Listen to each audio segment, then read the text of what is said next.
என் பிள்ளையே, நீ இன்று யாருக்கும் தெரியாமல் அமைதியாக போராடினாய். உனக்குள் யாரும் பார்க்காத காயங்கள் இருக்கிறது. ஆனால் நான் அவைகளை எல்லாம் அறிவேன்.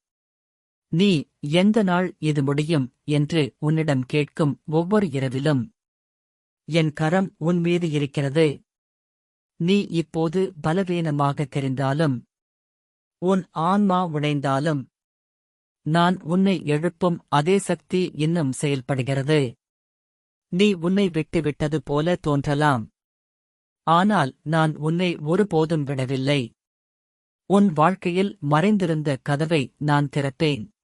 இன்று துன்பமாக இருந்தாலும், நாளை உன் வாயில் சாட்சி இருக்கும். அமைதியாக இரு, என் பிள்ளையே. நீ இதை தனியாக சந்திக்கவில்லை. நான் உன்னோடு இருக்கிறேன்.